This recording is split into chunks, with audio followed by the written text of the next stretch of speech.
This account is true, though greatly condensed, a record of an experience during the days when life hung in the balance between time and eternity.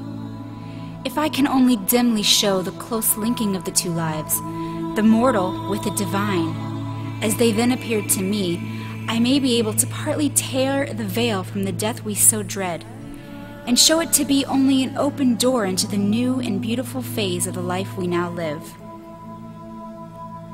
In those strange, happy hours, the close blending of the two lives, so wrapped about with the Father's watchful care and tender love, the reunion of friends with the dear earth ties unchanged, the satisfied desires, the glad surprises and the divine joys, all intensified and illumined by the reverence and love and adoration that all hearts gave to the Blessed Trinity, appeared to me the most perfect revelation of that blessed life, of which here we so fondly dream. With the hope that it may comfort and uplift some who hear, even as it then did, and as memory ever will do for me, I submit this imperfect sketch of a most perfect vision. In those wonderful days of agonized suffering and great peace, I felt that I had truly found as never before the refuge of the everlasting arms. One morning, dark and stormy, after a day and night of intense suffering, I seemed to be standing on the floor of my bed. Someone was standing by me, and when I looked up, I saw it was my husband's favorite brother who crossed the river many years ago. "My dear brother Frank," I cried joyously, "how good of you to come!" "It was a great joy to me that I could do so, sister," he said gently. "Shall we go now?"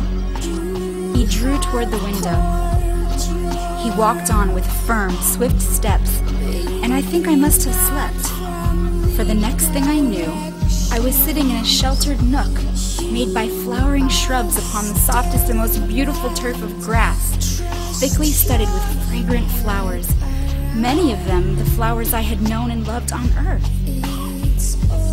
But even in that first moment, I observed how perfect was every plant and flower. Beneath the trees, in many happy groups, were little children, laughing and playing, running hither and thither in their joy, and catching in their tiny hands the bright-winged birds that flitted in and out among them, as though sharing in their sports as they doubtless were. All through the grounds, older people were walking, sometimes in groups, sometimes by twos, sometimes alone, but all with an air of peacefulness and happiness that made itself felt by even me, a stranger. All were in spotless white, though many wore about them or carried in their hands clusters of beautiful flowers.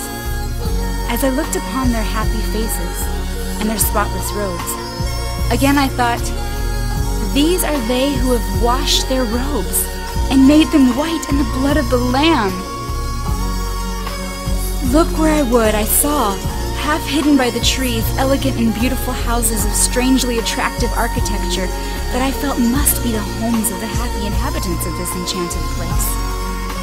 I caught glimpses of sparkling fountains in many directions, and close to my retreat flowed a river with placid breast and water clear as crystal. The walks that ran in many directions through the grounds appeared to me to be of pearl, spotless and pure, bordered on either side by narrow streams of pellucid water, running over stones of gold. The one thought that fastened itself upon me as I looked, breathless and speechless, upon this scene was purity, purity. No shadow of dust, no taint of decay on fruit or flower, everything perfect, everything pure. The air was soft and balmy, though invigorating. Instead of sunlight, there was a golden and rosy glory everywhere, something like the afterglow of a southern sunset in midsummer. As I drew in my breath with a short, quick gasp of delight, I heard my brother, who was standing beside me, say softly, "Well?" And looking up, I discovered that he was watching me with keen enjoyment. I had, in my great surprise and delight, wholly forgotten his presence.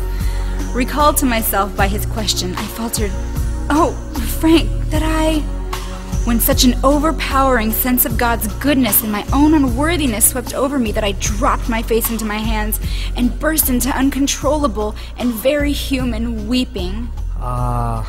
Said my brother, in a tone of self-reproach. I'm inconsiderate.